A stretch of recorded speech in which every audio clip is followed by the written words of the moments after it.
Meenakshi temple.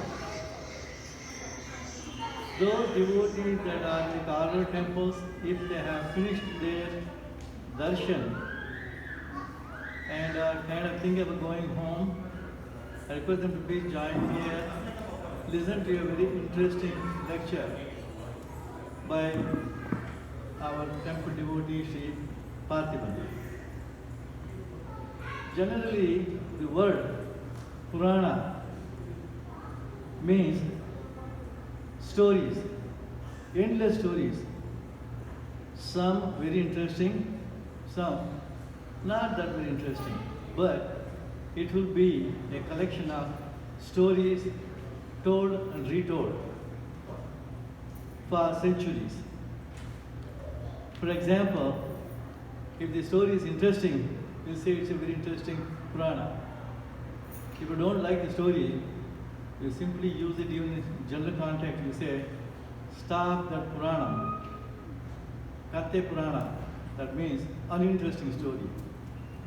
The topic for today is the most interesting story called the Shiva Purana. Last year, we had the opportunity of listening to Mr. Parthiban just for a few minutes because he was not given enough time to present his topic. Today we have time for him to do justification for the topic that he has chosen. We are in the presence of Shiva and Meenakshi, and I think it's important for us to know a little bit more about who this Shiva is and who this Meenakshi is, what is their relationship, and why are we worshipping them together. The Nayanmars have sung great praise of Shiva and Meenakshi, more about Shiva. So let's hear about the Nayanmars, their contribution, and what the Shiva Purana in essence means from our own friend Sri Parthiban. When more people join, the hall will be full, but I'm sure the story will be heard by Shiva. Bhagavan always would like to hear his own glorious story. So anytime he's told anywhere, he'll always be very interested to listen to it. So in addition to our listening, Bhagavan will also be listening. Following this presentation of Shiva Puranam, we will be having a violin concert, very interesting violin concert. I request you to please be present for the violin concert also and encourage the two great budding artists. With that introduction, I request you, sir, please to start this evening's program. பாலும் தெளிதேனும் பாகும் பருப்பும் இவை நான்கும் கலந்துனக்கு நான் தருவேன் கோலம் செய்துங்கக் கரிமுகத்து தூமணியே நீ எனக்கு சங்கத்தமிழ் மூன்றும் தாம் ஐந்து கரத்தனை யானை முகத்தனை இந்தி நிளம்பிரை போலுமையிற்றனை நந்தி மகந்தனை ஞானக் கொழுந்தினை உந்தியில் வைத்தடி போற்றுகின்றோமே குருர் பிரம்மா குருர் விஷ்ணு குருர் தேவோ மகேஸ்வரः குருர் சாக்ஷாத் பரபிரம்ம தஸ்மை ஸ்ரீ குரவே நமः தொல்லை இரும்பிரவி சூழும் தலை நீக்கி தொல்லை இரும்பிரவி சூழும் தலை நீக்கி அல்லல் அறுத்து ஆனந்தம் ஆக்கியதே அல்லல் அறுத்து ஆனந்தம் ஆக்கியதே எல்லை மறுவா நெறியடிக்கும் வாதவூர் எல்லை மறுவா நெறியடிக்கும் வாதவூர் எம்கோன் திருவாசகம் என்னும் தேன். வணக்கம். நவராத்திரியினுடைய இந்த தினத்தில் இந்த பாடலில் வருவது போல திருவாசகம் என்னும் தேன் என்று ஒரு தேனாக இந்த வாசகத்துக்கு உருகாதார் எவ்வாசகத்துக்கும் உருகாதார் என்று சொல்லப்படக்கூடிய திருவாசகத்தை இயற்றி வழங்கிய மாணிக்க வாசகர் பற்றியும் அந்த திருவாசகத்தில் முதலாவதாக வரக்கூடிய சிவபுராணம் நம் பலராலும் பல இடங்களில் பல பூஜை நேரங்களில் பிரதோஷ காலங்களில் மனமுவந்து நம்மால் சொல்லப்படும் இந்த திருவாசகத்தில் வரக்கூடிய சிவபுராணம். அந்த சிவபுராணத்தை தமிழில் தான் இருக்கிறது. படிக்கும் பொழுது நமக்கு புரிவது போலத்தான் இருக்கிறது. ஆனால் நம் பலருக்கும் தோன்றி இருக்கிறது, அதில் இருக்கக்கூடிய ஒவ்வொரு சொற்களை பிரித்து பார்க்கலாமே, அதில் இன்னும் என்ன ஆழமான அர்த்தங்கள் இருக்கிறது.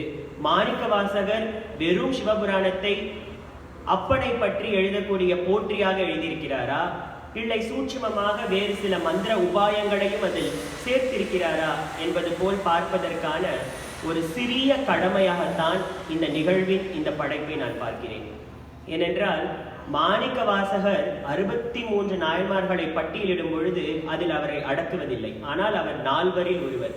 அப்படி பட்டியலுக்கு அடங்காதவர் செய்யப்பட்டிருக்கக்கூடிய ஒரு திருவாசகத்தின் ஒரு முதல் படைப்பான இந்த நமச்சிவாய வாழ்க என்று ஆரம்பிக்கக்கூடிய சிவபுராணத்தை நமக்கு கொடுக்கப்பட்டிருக்கும் இந்த 30 அல்லது 40 மணித்துளிகளில் என்ன ஒரு கடமை நீதி செய்ய முடியுமோ அதை நாம் இங்கு உங்களோடு சேர்ந்து பார்ப்போம். நமச்சிவாய வாழ்க என்று உங்கள் அனைவருக்கும் தெரிந்தது போல் இந்த பாடல் ஆரம்பிக்கிறது. இப்ப இதையே சமஸ்கிருதத்தில் நீங்கள் பகுபத உறுப்பிலக்கணம் போல் எடுத்து பார்த்தீர்கள் என்றால் நமஸ் கூட்டல் சிவய என்று வரும். ஆனால் நமக்கு தெரிந்தது போல் நமச்சிவாய என்று எழுதியிருக்கிறார்.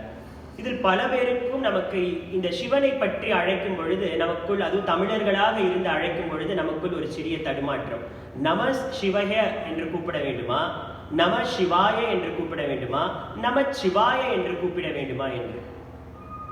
இறைவன் பன்மொழிகளையும் தெரிந்து அவனே இந்த உலகத்தை இயக்கிக் கொண்டிருக்கும் பொழுது மொழி ஒரு பிரச்சனை இல்லை. ஆனால் இந்த நம சிவய என்ற இந்த வார்த்தைக்கு பின்ன என்ன ஒரு அர்த்தம் இருக்கிறது? நம் அனைவருக்கும் தெரிந்தது போல நம என்ற வார்த்தை போற்றி என்று சமஸ்கிருத அந்த வார்த்தையை தழுவி வந்திருக்கிறது. சிவம் என்ற அந்த வார்த்தை சமஸ்கிருதத்தில் நீங்கள் ஒரு அர்த்தம் தேடி சென்றீர்கள் என்றால் முழு முதற் பொருள் என்று அதற்கான ஒரு அர்த்தம் அல்லது கருப்பொருள். இவர்தான் முதலில் தோன்றியவர், இயற்கையாக தோன்றியவர் என்பதற்கெல்லாம் அர்த்தம் பொருந்திய வார்த்தை சிவத்தை அவ்வித கருத்துக்களை எல்லாம் உள்ளடக்கிய அந்த பெருமானுக்கு சூட்டி இருக்கிறார்கள். அது இந்த நமஸ் கூட்டல் சிவன். யா என்ற அந்த வார்த்தையை அவர்கள் சேர்க்கும் பொழுது என்ன ஆகிறது? இப்பொழுது தமிழில் எடுத்து பார்ப்போம். சிவனை வணங்குகிறேன், சிவனுக்கு வணக்கம். அந்த கூ என்ற 4ஆம் வேற்றுமை விரும்பு வருவது போல நமஸ் கூட்டல் சிவ கூட்டல் யா என்று சேரும் பொழுது சிவனுக்கு வணக்கம் என்று அந்த அர்த்தம் வருகிறது. அப்படி இருக்கக்கூடிய அந்த வார்த்தையில் நா மா சி வாய, தமிழில் இதில் பஞ்சாட்சரத்தில் நகாராய வகாராய என்ற அந்த ஸ்லோகத்தை நீங்கள் சமஸ்கிருதத்தில் கேட்டிருப்பீர்கள். ஆனால் தமிழில் இதற்கான அர்த்தத்தை எப்படி சொல்கிறார்கள் அறிஞர்கள் என்று பார்த்தீர்கள் என்றால், நா என்ற சொல்லுக்கு நடப்பு, மா என்ற சொல்லுக்கு மறைப்பு, ஷி அதாவது தமிழில் வரக்கூடிய சி என்ற எழுத்துக்கு சிறப்பு, வா என்ற அந்த சொல்லுக்கு வனப்பு, யா என்ற சொல்லுக்கு யாப்பு என்ற அர்த்தம் சொல்கிறார்கள். எப்படி கூட்டி பார்ப்பது?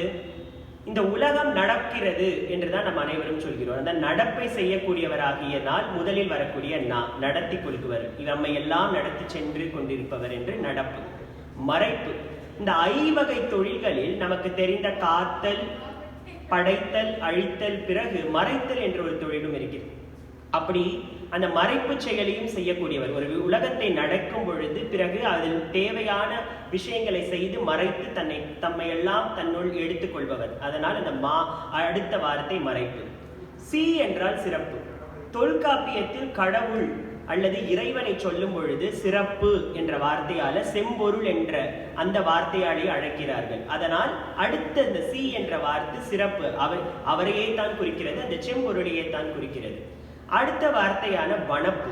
வனப்பு என்பது நமக்கு தேவையான வளங்களை எல்லாம் அவர் தருவதனால் அது வனப்பு. கடைசியாக இருக்கக்கூடிய யா என்ற சொல் யாப்பு என்ற அர்த்தத்தில் வருகிறது. யாப்பிலக்கணம் என்பது கட்டுதல், அதாவது ஒரு மரபு கவிதை எப்படி எழுத வேண்டும் என்று சொல்லுவது போல யாப்பிலக்கணத்தை படித்துதான் மரபிலக்கணம் எழுதுவனும் மரபு கவிதைகளை எழுத வேண்டும் என்று சொல்வது போல இந்த நடப்பு, மறைப்பு, சிறப்பு, வனப்பு என்ற இந்த அத்தனையுமே கட்டுகின்ற ஒரு பொருளாக அவர் இருப்பதனால் நமச்சிவாய என்ற இந்த வார்த்தை உருவானதாக சொல்வார்கள். அப்பொழுது அவர் நமச்சிவாய வாழ்க, உன்னை நான் பணிகிறேன் என்று ஆரம்பிக்கிறார். நான் எடுத்தவுடனே இந்த சிவபுராணத்தில் சென்று விட்டேன். யார் மாணிக்க வாசகர், அவர் எதற்காக அதை எழுதியிருக்கிறார் என்ற புராண வரலாறுகள் எல்லாம் இந்த சிவபுராணத்தை நாம் எடுத்து கொஞ்சம் ஆண்டு கொண்டு செல்லும் பொழுது நடுநடுவே தேவைப்படும் இடத்தில் அவருடைய அந்த வரலாற்று புராணத்தை சிறிது தொட்டுவிட்டு வருவோம். அதனால் இப்பொழுதுக்கு அவருடைய புராணத்தை சிறிது தள்ளி வைத்து அடுத்த வரிக்கு செல்வோம். நாதன் தாழ் வாழ்க. நாதத்தில் இருந்துதான் இந்த உலகம் பிறந்திருக்கலாம். பிக் பேங் தியரி, உலகத்தின் பெருவெடிப்பு கொள்கை என்று சொல்வது போல, இந்த ஒளியில் ஓங்காரத்திலிருந்து பிறந்திருக்கலாம் என்று சொல்வது போல, அவருக்கு சுயம்பு இயற்கை என்பதை மீண்டும் நிலைநிறுத்த நாதன், அந்த நாதத்திலிருந்து வரக்கூடியவன் அப்படியும் சொல்லலாம். இல்லை என்றால் அந்த தலைவன் என்று சொல்லலாம். அவனுடைய தாழ் வாழ்க. இவர் ஏன் அவருடைய தாளை மட்டும் சொல்கிறார் என்பதற்கு மாணிக்க வாசகருடைய வரலாற்று குறிப்பு இருக்கிறது. நான் சொன்னது போல அதற்கு பிறகு வருவோம். இமைப்பொழுதும் என் நெஞ்சில் நீங்காதான் தாழ் வாழ்க. மீண்டும் அந்த தாழை அவர் வணங்குகிறார். இமைப்பொழுதும், அதாவது தொல்காப்பியத்தில் மாத்திரை ஒரு வார்த்தையை நாம் சொல்லக்கூடிய கால அளவிற்கு அவர்கள் சொல்லக்கூடிய இலக்கணம் இமைப்பொழுது அல்லது ஒரு சொடுக்கு என்று சொல்வார்கள். அதாவது காலத்தை நிர்ணயிக்கும் பொழுது மிக குறைவான காலகட்டமாக நாம் பார்க்கக்கூடிய அளவீடு இந்த இமைப்பொழுது, கண் இமைக்கின்ற பொழுது. அப்படி இந்த காலத்தின் குறைவான காலகட்டமாக இருக்கக்கூடிய இமைப்பொழுது கூட தன்னுடைய நெஞ்சில் நீங்காதவன் என்று சொல்கிறார்.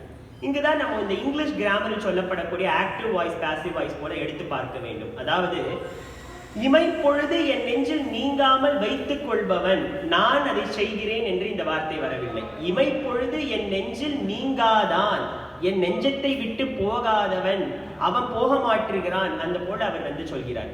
இப்ப இந்த இடத்தை நான் யாராவது ஒருத்தர் கூட்டிட்டு இங்க பக்கத்துல உட்கார வைக்கிறோம்னா ரெண்டு விதமா செய்யலாம். என்ன செய்யலாம்? ஒண்ணு, நான் இதை எல்லாத்தையும் தூய்மைப்படுத்தி அவர்களை அழைத்து கொண்டு இங்க உட்கார வைக்கலாம். இது நான் அவர்களை அழைப்பது. இன்னொன்னு, ரெண்டு, அவர்களுக்கு இந்த மேடையில் என்னுடன் உட்கார்ந்து கொள்ள வேண்டும் என்று யாரோ ஒருவருக்கு ஆசை இருக்கிறது. ஆனால் இங்கு ஒரு குப்பை கூடமாக இருக்கிறது என்றால் அந்த குப்பைகளை எல்லாம் ஒதுக்கி கொண்டு என்னுடனே சேர்ந்து அவர் உட்கார்ந்து கொள்ளலாம். இது பாசிவாக இருக்குதுன்னு சொல்லலாம்.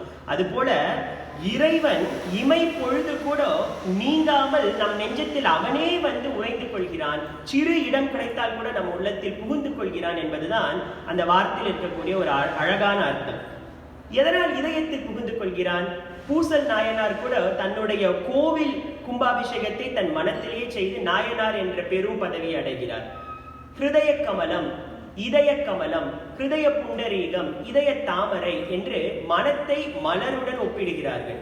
அந்த மனத்தில் வாசம் செய்ய வேண்டும் என்று இறைவன் விரும்புகிறான். திருக்குறளின் முதல் அதிகாரத்தில் கூட எப்படி வருகிறது? மலரிசை ஏகினான் மானடி என்று ஆரம்பிக்கிறது. மலரிசையில் வாழ்பவன் எந்த மலரில் வாழ்கிறான்? கனகாமரத்திலா, முல்லை மரத்திலா, இல்ல வேற ஏதாவது ஒரு மலரில் வாழ்கிறானா என்று வள்ளுவன் சொல்வதில்லை. அந்த முதல் அதிகாரத்தில் கடவுள் வாழ்த்தில் அவர் சொல்லுவது போல மலரில் வாழ்கிறான், இந்த ஹிருதய மலரில் வாழ்கிறான். இமை பொழுதும் என் நெஞ்சில் அந்த ஹிருதய மலரில் ஏதாவது கொஞ்சம் இடம் கிடைச்சா கூட போதும் நிறைந்து கொள்ளக்கூடிய அந்த இறைவன் வாழ்க.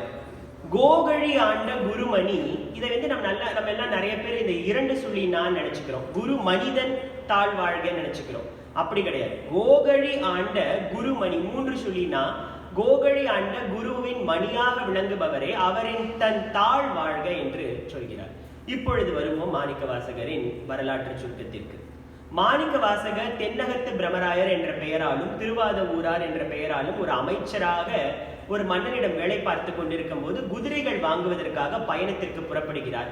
அப்பொழுது அவருக்கு எங்கோ இந்த நமச்சிவாய என்ற சொல்லின் சப்தம் கேட்டு திருப்பெருந்துறையூரை அடைகிறார். அங்கு குருந்த மரத்திற்கு அடியில் சிவன் குருவாக அமர்ந்து அவருக்கு சிவஞான போதம் வழங்கி அவருடைய கால்களை இந்த மாணிக்க வாசகர் பற்றி கொள்ளும் பொழுதுதான் அவருக்கு இந்த ஒரு அறிவு கிடைக்கிறது. பின்பு குதிரை வாங்குவதை மறந்துவிட்டு கோயில் கட்டுவதை இறங்கி விடுகிறார். அதற்கு பின்புதான் திருவிளையாடல்களான நரியை பரியாக்குதல், பரியை நரியாக்குதல், அதற்கு பின் பிட்டுக்கு மண் சுமந்தல் என்ற இந்த 3மே மாணிக்க வாசகருக்காக திருவிளையாடலாக சிவன் புரிகிறார். அவ்வளவு வரலாற்றையும் நம்மால் இப்பொழுது இந்த 30 மணித்துளிகளில் சுருக்க முடியாது என்பதால் ஒரே விஷயத்தை தெரிந்து கொள்ளுங்கள். திருப்பெருந்துறையூரில் தான் அவருக்கு அந்த முதல் தரிசனம் கிடைக்கிறது. இந்த கோகழி என்ற வார்த்தையில் கோ என்ற அந்த வார்த்தை பெரிய, அதாவது பெரும், திரு என்று சொல்லலாம். துறை என்றால் நீர் நிறையக்கூடிய ஒரு இடம். அதாவது இந்த நீர் நிறையக்கூடிய அந்த இடத்தை கழி என்றும் சொல்வார்கள். இந்த கோ கூட்டல் கழி என்ற இந்த கோகழி திருப்பெருந்துறையூரை தான் குறிக்கிறது. அதனால் இந்த ஸ்தல புராணம் போல இந்த ஒரு சொல் வருகிறது. கோகழி ஆண்ட குருவிற்கெல்லாம் மணியாக விளங்கக்கூடியவனே, அன்று காலால் எனக்கு ஆசி வழங்கி அந்த முதல் சிவஞான போதத்தை வழங்கியவனே நீ வாழ்க என்று சொல்கிறார். இப்பொழுது உங்களுக்கு தெரிந்திருக்கும் ஏன் முதல் 2 வரிகளில் தாழ் வாழ்க தாழ் வாழ்க என்கிறார். அதாவது பாலை, காலை, சூளை, ஓலை என்று இந்த 4 வார்த்தை 4 சொல்வர். பால் கொடுத்து சம்பந்தரை ஆட்கொண்டார், காலால் இவரை ஆட்கொண்டு குருவாக ஆட்கொண்டு மாணிக்க வாசகரை ஆட்கொண்டார், சூளை நோய் கொடுத்து திருநாவுக்கரசரை ஆட்கொண்டார். அதற்கு பிறகு ஓலை, அதாவது அவருக்கு தோழர் போல வேலை பார்த்து ஓலை கொடுத்தெல்லாம் அவரை ஆட்கொண்டவர் சுந்தரர். இந்த 4 இந்த ஒரு ஃபார்முலா சொல்வார்கள். அது போல இந்த தாழ் அவருக்கு ரொம்பவும் முக்கியமாக இருக்கிறது என்பதால் கோகழி ஆண்ட குருமணி தன் தாழ் வாழ்க என்கிறார். ஆகமம் ஆகி நின்று அன்னிப்பான் தன் தாழ் வாழ்க. ஆகமம் என்றால் உங்க அனைவருக்கும் தெரியும், வேதத்தை எல்லாம் ஆக்கி அன்னிப்பான். இப்ப அண்ணாமலைன்னு நம்ம சொல்றோம். இப்ப அண்ணாமலைக்கு அப்ப ஆப்போசிட் தம்பி மலையா அப்படின்னு சொல்ல முடியாது இல்லையா? அப்ப அண்ணாமலைக்கு என்ன அர்த்தம் அப்படின்னு பாத்தீங்கன்னா, அந்த பெரிய நெருப்பு போல அவர் தன்னை உற்பத்தி செய்து கொள்ளும் பொழுது தன்னுடைய தலையையும் முடியையும் அதாவது காலடியையும் அண்ட முடியாத அளவிற்கு, அண்ணா அண்டாத அளவிற்கு மலையாக உயர்ந்து நிற்கக்கூடிய அந்த அண்ணாமலை என்று சொல்கிறோம். இப்ப சினிமால வர அண்ணாமலை வேற, அது விட்டுறலாம். இப்ப இந்த அண்ணாமலை போல இங்க வரக்கூடிய ஆகமம் ஆகி நின்று, அப்படி வேதங்களாக ஆகி நின்று அன்னிப்பான், என்னை அன்னித்துக் கொள். இதுல அண்ணா இல்ல அன்னிப்பான், இதுல என்னை அண்டிக் கொள்வான். அப்படிப்பட்டவனுடைய தாழ் வாழ்க. ஏகன் அநேகன் இறைவன் அடி வாழ்க. இப்ப தெரிஞ்சிருச்சு அவங்களுக்கு. அந்த முதல் 95 அடிகள் இருக்கிறது. நம்ம முடிந்த அளவுக்கு வேகமா தான் போக போறோம். உங்களுடைய அந்த இன்ட்ரெஸ்ட் குறையாத அளவுக்கு தான் நான் எடுத்து செல்ல போறேன், அதனால பயப்பட வேண்டாம். எனவே இந்த 5வது அடியில ஏகன் அநேகன் இறைவன் அடி வாழ்க என்று சொல்கிறார். ஏகன் ஒருவனாகவும் இருக்கிறான், பலவாரவாகவும் இருக்கிறான். இந்த பலவாரவாக இறைவன் எப்படி இருக்கிறான் என்றால், சைவ சித்தாந்தத்தில் முதல் 3 விஷயங்களை சொல்வார்கள். பசு, பதி, பாசம். பசு என்பவன் இறைவன், பதி அது அவருக்காக நம்ம செய்யப்படக்கூடியது, பாசம் என்பது இந்த உலகத்தில் இருக்கக்கூடிய இந்த பற்றுகள். இந்த பசு, பதி, பாசம் இந்த 3மே அனாதை என்று சொல்வார்கள். அதற்கு எங்க ஆரம்பித்தது என்றே தெரியவில்லை என்பார்கள். அப்ப ஒரு விஷயத்துக்கு எங்க ஆரம்பமே தெரியல என்றால், இந்த கல், மண், தூண் என்று எல்லாத்திலுமே அந்த விஷயம் இருக்கு, அந்த சித்தாந்தம் இருக்குன்னு அர்த்தம். அதைத்தான் ஏகன் அநேகன் இறைவன் அடி வாழ்க என்கிறார். வேகம் கெடுத்தாண்ட வேந்தன் அடி வெல்க என்று நீங்கள் கவனித்து பார்த்திருக்கலாம். 6 வாழ்க வந்திருக்கும், 5 வெல்க வரும், அதற்கு பிறகு 8 போற்றி வரும். இந்த மாணிக்க வாசகர் ஒரு பட்டியலுக்குள்ள அடங்காதவர் நம்ம சொல்றது போல. அவர் பதிகம்னு சொல்லுவாரு. பதிகம்னா 10 பாடல் எழுதணும், ஆனா சில சமயம் 6 பாடலோட நிறுத்திடுவாரு. அந்த மாதிரி கணக்கு விஷயத்துல ரொம்ப புலியானவர். அதாவது ஒரு சூட்சமம் நிறைந்த, புலின்னு சொல்ல முடியாது, சூட்சமம் நிறைந்தவர்னு சொல்லலாம். அது போல இந்த 6 வாழ்க, 5 வெல்க, 8 போற்றி, 658 பாடல்கள் மாணிக்க வாசகர் இயற்றியது. இங்கேயே அவருடைய முதல் பாட்டுல சொல்லிட்டு போறாரு. அவ்வளவுதான் அவர் எழுதினதுன்றது போல அறிஞர்கள் சொல்கிறார்கள். இது ஒண்ணு. இன்னொன்னு 6ன்னு சொல்லும் பொழுது நீங்க காமம், குரோதம், ஆச்சரியம், மோகம், லோபம் என்று அந்த 6 விஷயங்களை அழித்து 5 தொழில்களை நாம் நல்லபடியாக இறைவனிடமிருந்து பெற்றுக்கொண்டு 8 போற்றி என்ற இந்த 8 திசை முழுக்கும் நாம் போற்றும் அளவுக்கு வாழலான்னு இன்னொரு சித்தாந்தம் சொல்கிறார்கள்.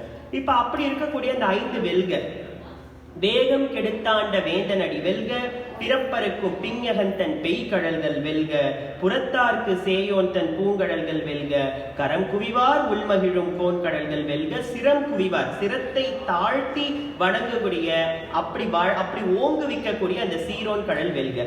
வேகம் கெடுத்தாண்டனா இந்த லௌகீக வாழ்க்கையில நம்ம வேகமா போயிட்டு இருக்கோம், அதை பண்ணணும்னு நினைக்கிறோம், இதை பண்ணணும்னு நினைக்கிறோம், அந்த வேகத்தை எல்லாம் கட்டுப்படுத்துறார். ஓகே, அது முடிஞ்சிருச்சு. பிறப்பருக்கும் பிஞகந்தன், அதுதான் இந்த மொத்த சித்தாந்தத்துடைய இந்த சைக்கிள்ல இருந்து நம்ம எஸ்கேப் ஆகணும். ஒரு சென்ட்ரிஃபியூஜல் ஃபோர்ஸ் போல இதுல இருந்து நம்ம அடிச்சு தூக்குற மாதிரி, அந்த சென்ட்ரிஃபியூஜல் ஃபோர்ஸ் அந்த பால் போற மாதிரி நம்ம இப்ப கண்டிப்பா இதுல இருந்து எஸ்கேப் ஆகணும். சோ பிறப்பருக்கும் பிஞகந்தன் பெய் கடல்கள் வெல்க. புறத்தாருக்கு, அதாவது புறத்தாருக்குன்னா இது எனக்கு வேண்டான்னு தள்ளி நிக்கிறவங்களுக்கு கூட சேயோன், மாயோன், சேயோன் என்று முருகனை அழைப்பார்கள். அதற்கு பிறகு இந்த உபயோகம் இங்க வந்திருக்கிறது. அதாவது சேய் போல தன்னை காத்துக் கொள்பவன், அப்படி புறத்தாருக்கும் சேய் போல தன்னை காத்துக் கொள்ளவன் அவனுடைய பூங்கடல்கள் வெல்க. இந்த கடைசி 2 கொஞ்சம் குயிக்கா சொல்லணும் உங்களுக்கு. கரம் குவிவார், அதாவது கையெடுத்து கும்பிடுறது ஒண்ணு, கையெடுத்து தலை வணங்கி கும்பிடுவது ஒண்ணு. இந்த தலை வணங்கி கும்பிடும் போது நம்முடைய முகம் கூட தெரியாமல் போய்விடுகிறதாம். அது எதற்காக இந்த முறையை நாம் பின்பற்றுகிறோம் என்றால், முதலில் நான் தான் கும்பிடுறேன் அப்படின்னு வரக்கூடாதுன்றதுக்கு தான் இந்த முறையை வந்து பெரியவர்கள் உற்பத்தி பண்ணியிருக்கிறார்கள். இப்படி கும்பிட்டீங்கன்னா நான் இருக்கிறேன் இல்லையா, நான் ஃபீல் பண்றேன், நான் இருக்கேன். நீங்க as soon as நீங்க தலையை கவிழ்ந்த விடனவே நான்ன்றது மறைஞ்சு போயிடுது. வெறும் அந்த எதிரில் இருக்கிறவருக்கான வணக்கம் தான் போய் சேருது. இப்ப திரும்ப போய் முதல் லைனை பாருங்க. நமச்சிவாய வாழ்கல நான் சிவனை வணங்குகிறேன் போட்டிருக்கலாம். அதை போடாம விட்டதுக்கான காரணம், இந்த சிவபுராணத்துல அவர் எழுதுறதுக்கான காரணம், தான் என்ற அந்த அகம்பாவத்தை அழித்தால் தான் இதெல்லாம் செய்ய முடியும்னு. சிரம் குவிவார் ஓங்குவிக்கும் சீரோன் கடல்கள், அத கரம் குவிவார் விட்டுருக்கலாம், இந்த சிரத்தையும் சேர்த்து சொன்னதுக்கு அது ஒரு காரணம். அடுத்து போற்றிகள் எல்லாம் ரொம்ப ஈஸி தான். ஈசனடி போற்றி, எந்தையடி போற்றி, தேசனடி போற்றி, சிவன் சேவடி போற்றி, நேயத்தே நின்ற நிபலனடி போற்றி. இந்த நேயம் அப்படின்னு நம்ம சொல்லும் பொழுது எத்தனையோ வடிவங்களாக எல்லாருக்கும், அதாவது புலித்தோலை அரை கசைத்து மாசரு திங்கள் கங்கை முடிமேல் சூடி என் உளமையை புகுந்து அதனால் கோளறு திருப்பதிகத்துல எல்லாம் வரும்பொழுது அந்த மாதிரி ஒரு ரூபத்தை காண்பிக்காமல் குருவினுடைய ரூபமாக காண்பித்தனால நேயத்தாக, அந்த நேயமாக வந்து நின்ற அந்த நிமலனுடைய அடி போற்றி என்று சொல்கிறார். மாய பிறப்பருக்கும் மன்னன் அடி போற்றி சீரார் பெருந்துரை. நம் திரும்பி வருது திருப்பெருந்துரை. அதெல்லாம் வந்து இதை எதுக்கு நான் ரொம்ப ஒரு புன்முறுவலோட சொல்றேன்னா, நிறைய தடவை நம்ம எல்லாம் சயின்ஸ் நிறைய படிக்கிறதுனால நம்ம பெரியவர்களை வந்து கேள்வி கேட்கலாம். திருப்பெருந்துறையில தான் வந்தாரா, குதிரை விட்டுறாரா, அவர் வந்து பிட்டுக்கு மண் சுமந்தாரா, அப்படி இல்லைன்னா எதுக்கு இதை எழுதணும் திருப்பெருந்துறை? சரி, அங்கேயாவது பெருந்துறை ஏதோ வழியா வந்தவர்கள் உள்ள புகுத்தி இருக்கலாம். கோகழி அங்கேயும் எக்ஸாம்பிள் இருக்கு. தாழ் 5 தடவை தாழத்தான் வணங்குறாரு. அவர் வந்து அவருடைய குருவா தான் ஏத்துக்கிட்டார், குரு மார்க்கமா தான் அடைந்தாருன்னு. இப்படி நிறைய நமக்கு வந்து இந்த புராணங்களை நல்ல ஆழமா படிக்கும் பொழுது நம்பிக்கைக்கு நமக்கு சான்றுகள் கிடைக்கிறது. அப்படி சீரார் பெருந்துரை நம் தேவனடி போற்றி. இப்ப அடுத்து இன்னும் 2 இருக்கு, இன்னும் 1 இருக்கு. ஆறாத இன்பம் அருளும் மலை போற்றி. அப்படி ஒரு மலை போல நீ இன்பம் அருளுகிறாயே என்று சொல்கிறார். இப்ப சிவன் அவன் என் சிந்தையுள் நின்ற அதனால் அவன் அருளாலே அவன் தாழ் வணங்கி சிந்தை மகிழ சிவபுராணம் தன்னை முந்தை வினை, அதாவது முன்னாடி செய்த என்னுடைய வினையெல்லாம் முழுதும் ஓய உரைப்பன் யான். இதை எப்படி நீங்க எடுத்துக்கலாம்னா, இந்த ஜெனரலா தமிழ் லிட்ரேச்சர்ல நீங்க எடுத்தீங்கன்னா கடவுள் வாழ்த்து வரும், அதுக்கப்புறம் அவங்க என்ன செய்ய போறாங்க, இந்த லிட்ரேச்சர்ல என்ன செய்ய போறாங்கன்னு சொல்லுவாங்க. அது போல 6 வாழ்க, 5 வெல்க, 8 போற்றி முடித்து என்ன செய்யறேன், இந்த சிவபுராணத்துல நான் என்ன செய்யறேன்றது இந்த அடுத்த 5 வரிகள்ல சொல்றாரு. என்ன சொல்றாரு, அதாவது சிவனவன் என் சிந்தையுள்ள வந்து நின்றுட்டான். இவருக்கு அந்த திருப்பரந்தூர்ல போய் பார்த்ததுனால, அதனால அவன் அருளால மட்டும்தான் நம்ம இதை செய்ய முடியும். இப்ப நாம இங்க செய்ய போற இந்த எல்லா நிகழ்வுகளுமே அவன் அருள் இருந்தா தான் செய்ய முடியும். அவன் அருளாலை அவன் தாழ் வணங்கி சிந்தை மகிழ சிவபுராணம் தன்னை, நான் பேச போறவங்க எல்லார்கிட்டையும் சிவபுராணத்தை முந்தை வினை முழுதும் நான் செய்த அந்த முன்னைய பாவங்கள் எல்லாம் போகிறதுக்கு உரைக்க போறேன்னு சொல்ற. இது வரைக்கும் 20 வரிகள் முடிஞ்சது. கண்ணுதலான் தன்கருணை கண்காட்ட வந்தெய்தி எண்ணுதற்கு எட்டா எழிலார் கடலிறைஞ்சி விண்ணிறைந்து மண்ணிறைந்து மிக்காய் விளங்கொழியாய் எண்ணிறைந்து எல்லை இலாதானே நின் பெருஞ்சீர் பொல்லா வினையை புகழுமாறு ஒன்றறியே. இப்ப என்ன சொல்றாரு அவரு, கண்ணுதலான் தன் கருணை, அதாவது சிவபுராணம் எழுத போறேன்னு சொல்லியாச்சு. இப்ப நீங்க வந்து எனக்கு கருணை காட்டி இங்க வந்திருக்கீங்க, எண்ணுதற்கு எட்டாத அளவிற்கு எழிலால் கடல், அவருடைய கடல் வந்து எனக்காக இறைஞ்சி. இப்ப நமக்கெல்லாம் 2 தான் தெரியும். மாணிக்க வாசகர் தென்னகத்து பிரம்மராயரா தான் இருந்திருக்காரு. அவருக்கு மேக்சிமம் ஒரு ஹியூமன் பீயிங்கா வந்து மண்ணுலகம் விண்ணுலகம் இந்த 2 தான் தெரியும். அதனால அவர் ஒரு வார்த்தையை சேர்த்துக்கிறாரு, மிக்காய், பியாண்ட், இதுக்கு பியாண்டாவும் நீ இருக்கலாம், விளங்கொழியாய், இந்த மாதிரி ஒளியாய் விளங்குற அப்படின்னு சொல்றாரு. இந்த ஒளியாய் விளங்குகிறன்னு சொல்லும் பொழுது நாயன்மார்களுடைய காலகட்டத்தை எடுத்து பார்த்தீர்கள் என்றால் காரைக்கால் அம்மையாருடைய காலகட்டம் தான் ரொம்ப பழமைன்னு சொல்றாங்க. அதுல ஒரு கனெக்ஷன் நான் வந்து படிக்கும்போது கவனிச்சேன். அற்புத திருவந்தாதின்னு காரைக்கால் அம்மையார் எழுதியிருக்கக்கூடிய ஒரு இடத்தில், இடர்களையாரேனும் எமக்கு இறங்காரேனும் படரும் நெறி பணியாரேனும் சுடர் உருவில் என்பரா கோலத்து எரியாடும் எம்மானாருக்கு அன்பு அரா நெஞ்சவருக்கு. கொஞ்சம் கஷ்டமா இருந்தாலும் இந்த ஒரு வார்த்தை பாருங்க, சுடர் உருவில் அப்படின்னு சொல்றாங்க.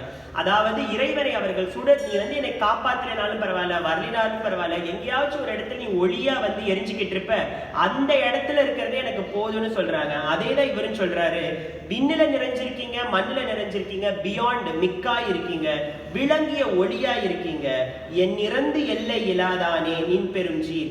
என் இறந்து, என் அதாவது கணக்கு பட்டியலிட முடியாது, என்னை இறந்து இல்லாதானே நின் பெரிய சீர் பொல்லா வினையின் புகழுமாறு ஒன்றறிய. நான் பொல்லாத வினை செய்திருக்கிறேன், புகழுமாறு. இப்ப நம்ம தான் வந்து இந்த கிரெடென்ஷியல்ஸ் போட்டுக்கிறோம், ஸ்டேட்மெண்ட் ஆஃப் பர்பஸ் எழுதும் போது we did this, we did that, அப்புறம் ரெஸ்யூமே பில் பண்றோம். இவர் என்ன சொல்றாரு, பிளாங்கா போயிட்டு புகழுமாறு ஒன்றும் கிடையாது, இப்ப வந்து இவரை பார்த்தது மட்டும்தான் ஒரே வேலை பண்ணியிருக்கேன், ஸோ புகழுமாறு ஒன்றறியேன் என்று சொல்லி அடுத்த ஒரு 5 வரிக்குள்ள என்ன சொல்லுவார் தெரியுமா? அவங்க எல்லாருக்கும் தெரிஞ்ச அந்த புல்லாகி பூடாயின்னு இருக்கும், அது இவ்வளவு விஷயம் இருக்கு. இப்ப அதை குயிக்கா பார்த்துக்கலாம். புல்லாகி பூடாய் புழுவாய் மரமாகி பல்விருகமாகி பறவையாய் பாம்பாகி கல்லாய் மனிதராய் பேயாய் கணங்களாய் வல்லசுரராகி முனிவராய் தேவராய் செல்லான் என்ற இத்தாவர சங்கமத்துள் அப்படின்னு மூச்சு இறைச்சி கூட நீங்க சொல்லலாம். இத்தனை பிறப்புலாம் நான் இழைச்சி வரேன். அதாவது இந்த நம்ம திரைப்படங்கள்ல, பழைய திரைப்படங்கள்ல பார்த்திருக்கலாம், நீ வந்து பூலோகத்துக்கு போய் இருக்க கடவாயாக அப்படின்றாங்க.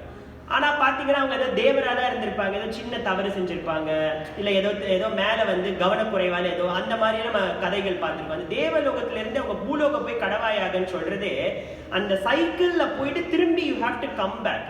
So after a certain amount of cycle you have to come back அப்படின்றது தான் இவர் இந்த இடத்துல இந்த இவ்வளவு விஷயமா நான் வந்து 1 by 1 இப்ப நம்ம இதுவே சொல்லுவாங்க இல்லையா, அந்த படி வைக்கும் பொழுதே முதல் 1 சென்ஸ் 2 சென்ஸ் 3 சென்ஸ் 6 அறிவு வரைக்கும் அப்படியே எடுத்துட்டு போகலாம் படி அமைக்கும் போது. அது போல அத்தனை அந்த 1 சென்ஸ் ஆர்கன் 2 சென்ஸ் ஆர்கன்றது போல அத்தனை பிறப்புகளையும் எடுத்து இந்த தாவர சங்கமம் என்றால் இந்த கொலாஜ்குள்ள நான் வந்து இருக்கேன். எல்லா பிறப்பும் பிறந்திழைத்தேன் எம்பெருமான் மெய்யே உன் பொன்னடிகள் கண்டின்று வீடுற்றேன். இந்த வீடு என்ற இந்த சொல்லுக்கு நான் ஒரு சிறிய விளக்கம் சொல்ல வேண்டும். ஏன்னா அறம் பொருள் இன்பம் வீடுன்னு சொல்றாங்க. அறம் தெரிஞ்சிருச்சு, பொருள் தெரிஞ்சிருச்சு, இன்பம் கூட we are feeling it. ஆனா இந்த வீடு நமக்கு புரியல. வீடுனா நம்ம வச்சிருக்க வீடா அப்படின்னு நம்ம நினைப்போம். வீடு என்பது தூய தமிழ் சொல்லில் விடுதலை என்பதற்கு ஒரு இது. இப்ப இது வந்து வைணவ சம்பிரதாயத்தில் நம்மளுடைய அந்த திருப்பாவையில் எருமை சிறுவீடு மேய்வன பரந்தனக்கான் என்று ஆரம்பிக்குது பாத்தீங்களா? அந்த எருமை சிறு வீடுனா என்ன தெரியுமா அர்த்தம்? காலையில அந்த எருமை வந்து அந்த இடத்துல இருந்து கிளம்பும் போது தன்னுடைய பாத குழம்புகள் எல்லாம் பட்டு கோதூளிகைன்னு சொல்லக்கூடிய அளவுக்கு அங்க வந்து ஒரு பெரிய ஒரு டஸ்ட் வந்து ஃபார்ம் ஆகும். இது 2 தடவை வரும். ஒண்ணு காலையில கொஞ்சமா புல்ல மேய விட்டுட்டு பால் கறக்கிறதுக்காக அனுப்புவாங்க, அப்ப கொஞ்சம் டஸ்ட் வரும். ஈவினிங் அவங்க நல்ல மேய விட்டுட்டு வீட்டுக்கு அவ்வளவு மாடுகளை கூட்டு வரும்போது நல்ல கோதூளிகைன்னு சொல்லக்கூடிய அளவுக்கு நிறைய டஸ்ட் வரும். அந்த எருமை சிறு வீடுன்னு என்ன தெரியுமா அர்த்தம்? மார்னிங் டைம்ல she is going and making the people to wake up இல்லையா? அந்த காலை பொழுத சொல்றதுக்கு சொல்றாங்க. அது வந்து அத்தனை ஆயர்பாடுகள் இருக்கக்கூடிய இடம் என்பதால் எருமை சிறு வீடு, சின்ன விடுதலை கிடைக்குமா? என்னது அது சின்ன விடுதலை? காலையில அந்த கொஞ்ச நேரம் அவிழ்த்து விட்டு இந்த புல்களை மேய விட்டு திருப்பி பால் கறக்க போறாங்கல்ல, அதை வந்து சிம்பாலிக்கா she says எருமை சிறு வீடு இன் திருப்பாவை ஆண்டாள் சொல்வது போல இந்த வீடு என்பது விடுதலைக்கான ஒரு பொருள். அங்க எருமைக்கு விடுதலை, இங்க நமக்கு விடுதலை. எப்படி சொல்றாரு? மெய்யே உன் பொன்னடிகள் கண்டின்று வீடுற்றேன் உய்ய என் உள்ளத்தில் ஓங்காரமாய் நின்ற. ஆல்ரெடி நம்ம சொல்லியிருக்கோம், நாதன் தாள் அப்படின்றதுல அந்த நாதத்திலிருந்து இந்த உலகம் பிறப்பது போல இருக்கக்கூடிய நீ உன்னுடைய தாள்களை வணங்குகிறேன்னு சொல்ற, திருப்பி ஓங்காரமாய் நின்ற. அது நம்ம எல்லாருக்கும் தெரிஞ்சதுதான். அகாரம் உக்காரம் மக்காரம் இந்த 3 சொற்களையும் சேர்த்ததுதான் இந்த ஓம்காரம் இல்லையா? அதுல 3 தொழில்கள் வருகிறது. வாயை வந்து விரிக்கும் பொழுது அக்காரம், யூ கிரியேட் சம்திங். தென் உக்காரம் கொஞ்சம் கஷ்டப்படணும். ஏன்னா நிறைய குழந்தைகளை நீங்க வளர்க்கும் போது பாத்தீங்கன்னா இந்த ஊன்ற வார்த்தை, இந்த ஊன்ற சொல் வந்து வர்றதே ரொம்ப கஷ்டமா இருக்கும். அதனால கொஞ்சம் கஷ்டப்படணும். அடுத்து வந்து என்னன்னா அழித்தல், அது கொஞ்சம் கஷ்டமான வேலை. அடுத்து மக்காரம், உக்காரம் என்பது வந்து ப்ரொடெக்ட், கஷ்டமானது ப்ரொடெக்ட் பண்றது. அழித்தல் தான் ஈஸி. டக்குனு வாயை மூடுற பார்த்தீங்களா, அது வந்து அழித்தல். இந்த அக்காரம் உக்காரம் மக்காரமே வந்து முத்தொழில்களை இந்த இறைவனைத்தான் குறிக்கிறது. அந்த இறைவன் யார்? அந்த பரம்பொருளான சிவன். அதனால ஓங்காரமாய் நின்றன்னு சொல்லும் போது இந்த முத்தொழில் செய்பவன் அப்படின்னு ஒரு உள்ளர்த்தம் சொல்றாங்க. மெய்யா விமலா, மெய்யா மெய்யா என்றால் உண்மையானவனே. விமலா விடைப்பாக, விமலா தன்னுடைய அவளுடைய மனைவி விமலா இடைப்பாகமாக வைத்திருக்கவனே. விமலா இடைப்பாக வேதங்கள் ஐயா என ஓங்கி, வேதங்கள் எல்லாம் அவரை ஐயா என ஓங்கி ஆழ்ந்து அகன்ற. அதாவது இது என்னன்னா ஆப்போசிட்ஸை வந்து ஒரே இடத்துல யூஸ் பண்றது. முரண் அப்படின்னு சொல்லுவாங்க தமிழோட இலக்கண குறிப்புல. அதாவது ஆழ்ந்து, he goes deep and அகன்று wide. அதாவது டீப்பாவும் போகுது வேதத்துல இவரை பற்றி, வைடாகவும் போகுது. இப்ப வேலை பற்றி சொல்லும் போது சொல்லுவார்கள் இந்த வேலின் வடிவமே ஞானத்தினுடைய வடிவம் என்று. ஏன்னா வேல் வந்து மேல கூர்மையா இருக்கும், சென்டர்ல வைடா இருக்கும், அதனுடைய தண்டு வந்து ஆழமா இருக்கும். நம்மளுடைய ஞானம் வந்து அப்படி இருக்கணும்னு சொல்வார்கள். கூர்மையான ஞானம், அகண்டு விரிந்த ஞானம், ஆழமான ஞானம், இந்த மூன்றுமே ஒரு ஞானத்துக்கான டெபினிஷன். இந்த முருகன் வந்து ஞான கடவுள், ஞானவேல் வாழ்க, ஞானவேல் அரோகரான்னு சொல்றோம் இல்லையா, அந்த ஞானம் வந்து வேல் தான், வேற ஒண்ணும் இல்லை. அது போல இந்த வேதத்துல அவரை ஆழ்ந்தும் சொல்லியிருக்காங்க, அகன்றும் சொல்லியிருக்காங்க. அப்ப என்ன அர்த்தம்? ஞானமாக அவரை சொல்லியிருக்கிறார்கள் என்ற அர்த்தம்.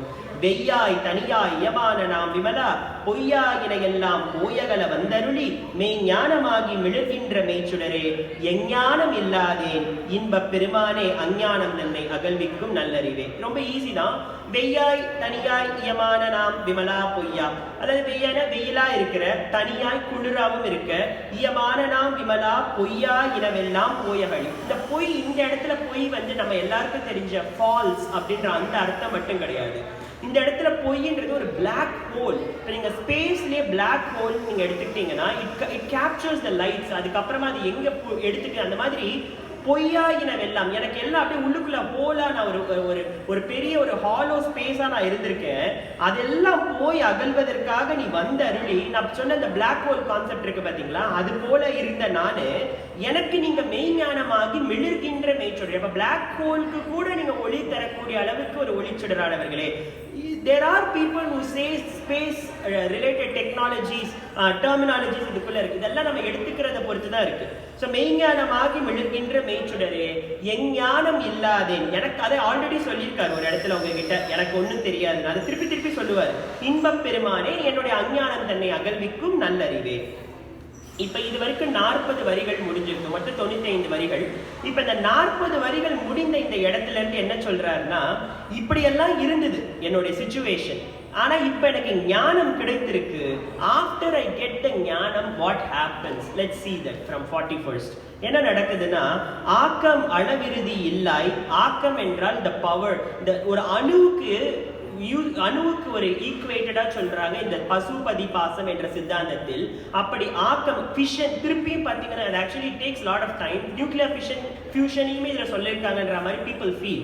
ஸோ ஆக்கம் அளவிருதி இல்லாய், அனைத்துலகும் ஆக்குவாய், காப்பாய், அழிப்பாய், அருள் தருவாய், போக்குவாய். இந்த 5 தொழில் பண்ணிட்டு என்னை புகுவிப்பாய் நின் தொழும்பி, உன்னுடைய அந்த பாத விஷயங்களுக்குள்ள என்னை எடுத்து செல்வாய். நாற்றத்தின் நேரியாய் சேயாய் நனியானே மாற்ற மழங்கழிய நின்ற மறையோனி. அதான் ஞானம் கிடைச்சிருச்சு. கிடைச்சதுக்கு அப்புறம் இதெல்லாம் பண்றார். நாற்றத்தின் நேரியானா இஸ் a fragrant, நல்ல மனம் உள்ளவரே. சேயாய், ஆல்ரெடி அவர் சேயோன்னு சொல்லியிருப்பார், புறத்தார்க்கு சேயோனேன்னு சொல்லியிருப்பார்ல, திருப்பி சேயாய். நனியோனே, நனியோனே என்றால் எனக்காக நனிந்து, அந்த நான் சொன்ன அந்த அண்ணாமலைன்னு சொன்ன அன்னிப்பான்னு சொன்ன அன்னிப்பானுடைய இன்னொரு பிரயோகம் இது. நுனியானே மாற்ற மனம் கழிய நின்ற மறையோனே. ஆகமத்துக்கே நீங்க தான் தலைவர், மாற்ற மனம் கழிய வந்து நீங்க நின்றிருக்கீங்க. கரந்தபால் கண்ணனோடு நெய் கலந்தார் போல சிறந்தடியார் சிந்தனையுள் தேனூரி நின்று பிறந்த பிறப்பருக்கும் எங்கள் பெருமான் நிறங்களோர் 5உடையாய் விண்ணோர்கள் ஏத்த மறைந்திருந்தாய் எம்பெருமான் வல்வினையேன் தன்னை. அது என்ன, கரந்தபால் கண்ணனோடு நெய் கலந்தார் போல. பல வைணவ இலக்கியங்கள்லையும் சரி, சைவ இலக்கியங்களையும் சரி, இந்த நெய் என்ற வார்த்தையை வந்து நம்முடைய மனம் உருகி எப்படி சேர வேண்டும் என்பதற்கு உவமையாக சொல்கிறார்கள். கரந்த பால் கண்ணலோடு நெய் கலந்தார் போல. இந்த நெய் பாலில் எங்கிருக்கிறது யாருக்குமே தெரியாது. யாராவது சுட்டி காண்பிக்க முடியுமா? இந்த பர்டிகுலர் பிளேஸ் ஆஃப் பால்ல நெய் இருக்கு, இல்ல இந்த பர்டிகுலர் டெப்த் ஆஃப் கண்டெய்னர்ல நெய் இருக்கு, இல்ல இந்த particular microscopical 10 to the power of -9 நானோக்குள்ள இந்த நெய் இருக்குன்னு சொல்ல முடியாது. அந்த அளவுக்கு பாலில் கலர்ந்த நெய் போல 2 அரா பிரிக்க முடியாத அளவிற்கு நான் உன்னோட கறக்க வேண்டும். கறந்தபால் கண்ணலோடு நெய் கலந்தார் போல சிறந்தடியார் சிந்தனையுள் தேனூரி நின்று.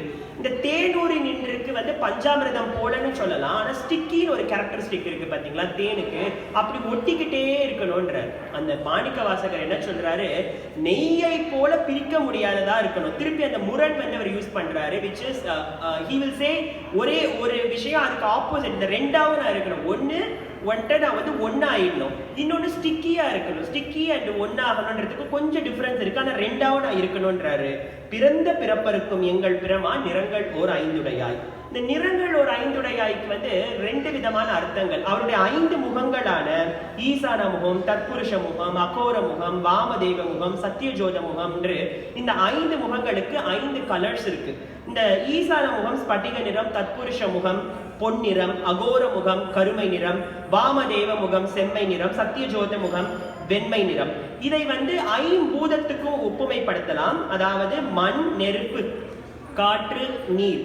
மண் வந்து மண்ணுக்கு கொடுக்கக்கூடிய நிறம் ஸ்பட்டிக நிறம், நெருப்புக்கு பொன் நிறம், காற்றுக்கு கருமை நிறம், ஆகாயத்துக்கு செம்மை நிறம், நீருக்கு வெண்மை நிறம். அதாவது கடைசியா வெண்மைன்னு வரும் பொழுது இந்த அத்தனை கலவையும் நீங்க பார்த்திருப்பீங்க உங்களுடைய அந்த சயின்ஸ் பிலாசபில. If you draw all the colours and spin it, it will give you the white colour. அந்த மாதிரி எல்லாமாகவும் நீ இருக்கிற அந்த நிறங்கள் ஒரு ஐந்துடையாய், விண்ணோர்கள் ஏத்த மறைந்திருந்தாய். அதுல விண்ணோர்கள் ஏத்த மறைந்திருந்தாய். சில சமயத்துல பார்த்தீர்கள் என்றால் விண்ணவர்கள் தவறு செய்யும் பொழுது அவர்கிட்ட வந்து சாரி கேட்கறதுக்காக வருவாங்க. But he keeps himself away from them. அவர்கிட்ட இருந்து அவரை வந்து தள்ளி வைத்துக் கொள்கிறார். சில சமயத்தில் நீ அதையும் செய்வ.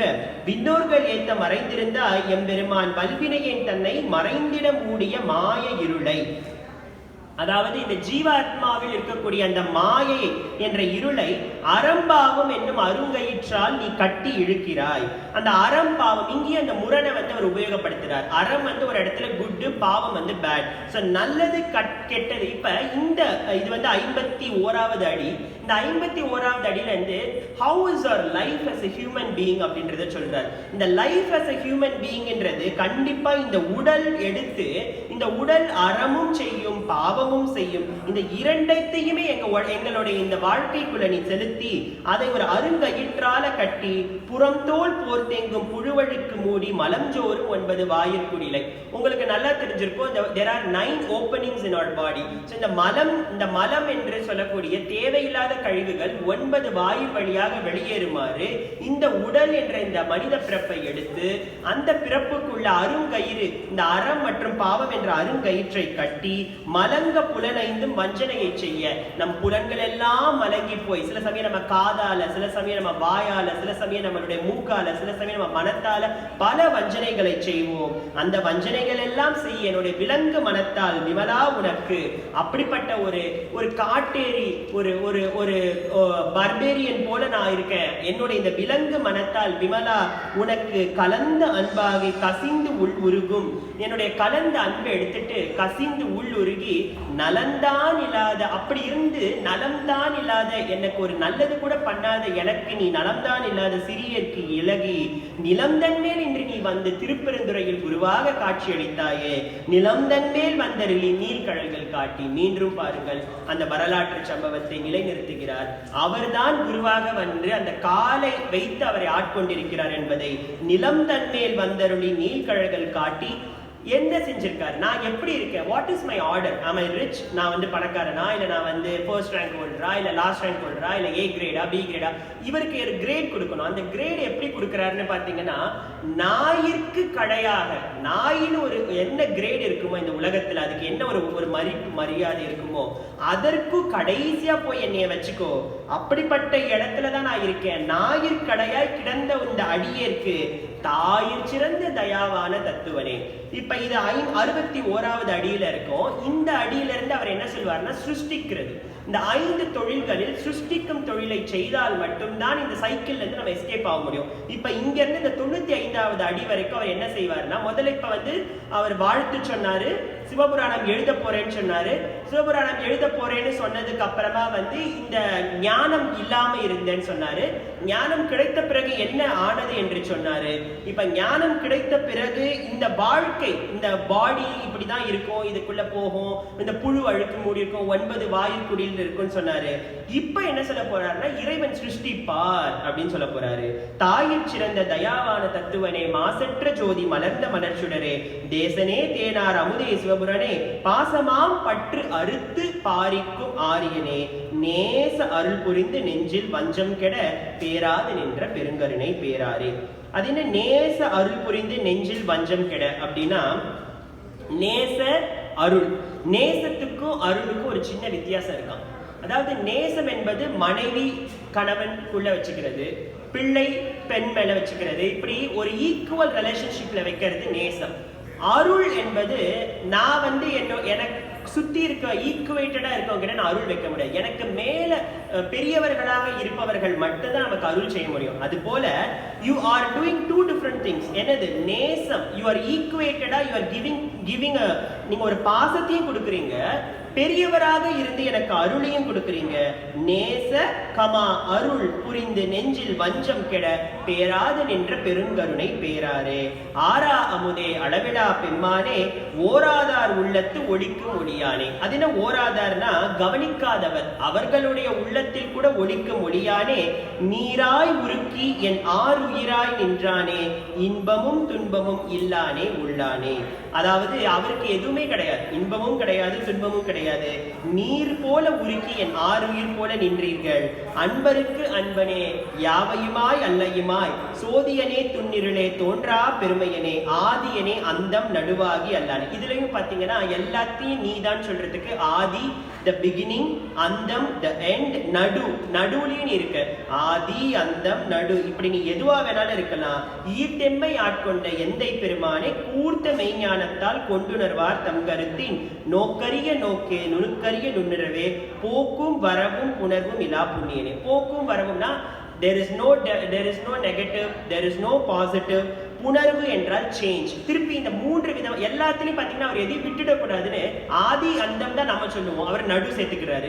இப்ப இங்கேயும் போக்கு வரவு, தட் இஸ் என்ன சொல்லுவோம் நம்ம அக்கௌண்டிங் புக்ல வந்து லயபிலிட்டி அண்ட் ப்ராஃபிட்னு சொல்லுவோம், P&L.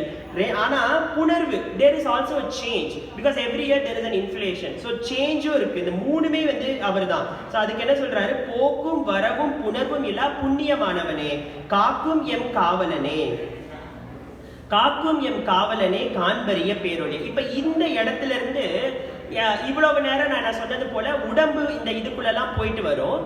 அதற்கு பிறகு சிவபுராணத்துல அவர் என்ன சொல்றாருன்னா, இந்த மாதிரி நீ என தாய் போல காத்து கொண்டிருக்க ஞாயிற்கடையாய். இப்ப prayer, he needs to pray something. இப்ப இந்த இடத்துல இருந்து அவர் பிரேயர் ஆரம்பிக்குது. காக்கும் எம் காவலனே காண்பரிய பேரொளியே ஆற்றின்ப வெள்ளமே அத்தாமிக்காய் நின்ற தோற்ற சுடரொளியாய் சொல்லாத நுண்ணுணர்வாய் மாற்றமாம் வையகத்தின் வெவ்வேறு வந்தறிவாம். அதாவது நீ அந்த சுடர் ஒளின்ற வார்த்தை இந்த திரு முறைகள்ல பல இடங்கள்ல இறைவன், இப்ப வள்ளலார் வந்து அதனாலதான் அந்த ஒளி பூஜை, அந்த ஏக தீபம் என்ற பூஜையை பண்றாரு. ஏன்னா சிவனை ரொம்ப நீங்க கவனிக்க ஆரம்பிச்சீங்கன்னா அந்த ஒளி போதும்னு நினைக்கக்கூடியவர்கள், அவருடைய வடிவம் வேண்டாம் என்று நினைக்கக்கூடியவர்கள்.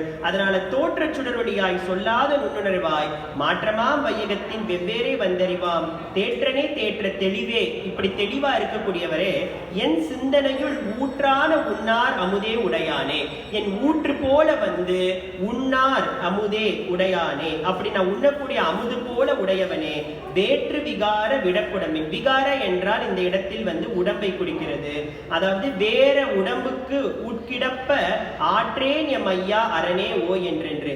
அதனால நீ இந்த மாதிரி எல்லாம் வந்து என் மனதுக்குள் புகுந்து விட்டாய் என்றால் நான் ஐயா ஓ அரணே, ஹரன் நம்ம சொல்றோம் அரி மற்றும் ஹரன், அந்த ஹரனே ஓ என்று என்று அந்த அடுக்கு தொடராக சொல்கிறார். உடனே அந்த சந்தோஷத்துல ஓ அரணே அப்படி நான் புலம்புவேன், எப்ப நீ எனக்குள்ள வந்து விட்டேன் என்றால் போற்றி புகழ்ந்திருந்து பொய்கெட்டு மெய்யானார். இந்த இடத்துல மெய்யின்றது உடலை குறிக்கல, இறைவன் அந்த கடவுளை குறிக்கிறது. அப்படி நான் போற்றி புகழ்ந்து இருந்து இந்த மெய் இந்த இறைவனை நான் இங்கு அடைகிறேன். மீட்டிங்கு வந்து வினைப்பிறவி சாராமே. நான் சொன்னது போல அந்த சென்ட்ரிஃபியூஜல் ஃபோர்ஸ் போல இருக்கக்கூடிய இந்த வாழ்க்கையில சைக்கிள்குள்ள நீங்க வந்து திரும்பி திரும்பி போய் ஒரு டைம் நீங்க எஸ்கேப் ஆகணும்.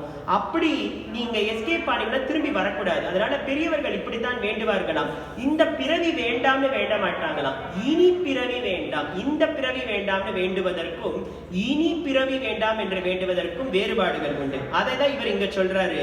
மீட்டிங்கு வந்து வினை பிறவி சாராம, இந்த வினைகளை செய்து உழலக்கூடிய இந்த பிறவி சாராம என்னை மேலே எங்கேயோ ஒரு இடத்துல கலந்து வைத்துக்கொள். கள்ள புலக்குரம்பை கட்டழிக்க வல்லானே. கட்டழிக்க இப்ப ஸ்ட்ரக்சரல் இன்ஜினியர் சொல்றோம் இல்லையா, கட்டழிக்க, அந்த கட்டுமானத்தை அழிச்சிடணும். எந்த கட்டுமானத்தை? கள்ள புலக்குரம்பு, இந்த கள்ளமெல்லாம் செய்யக்கூடிய புல என்றால் புலன்கள் இருக்கக்கூடிய, குரம்பு இந்த உடம்பு, கள்ள புலக்குரம்பு அப்படின்னு இருக்கக்கூடிய இந்த ஒரு கான்செப்ட் இருக்கக்கூடிய இந்த ஸ்ட்ரக்சரையே கட்டழிக்க வல்லானே. அது அவரால் மட்டும்தான் செய்ய முடியும். ஏன்னா if you want to attain that வீடு பேரு அவர் ஒருத்தரால தான் செய்ய முடியும். கள்ள புலக்குரம்பை கட்டழிக்க வல்லானே, நள்ளிருளில் நட்டம் பயின்றாடும் நாதனே. நீங்கள் இதை கவனிச்சிருக்கணும். வந்துட்டோம், உங்களோட இன்ட்ரெஸ்டை கீப் அப் பண்றதுக்கு சொல்லிடுறேன். 5 வரிகள் தான் இருக்கு. நள்ளிருளில் நட்டம் பயின்றாடும் நாதனே.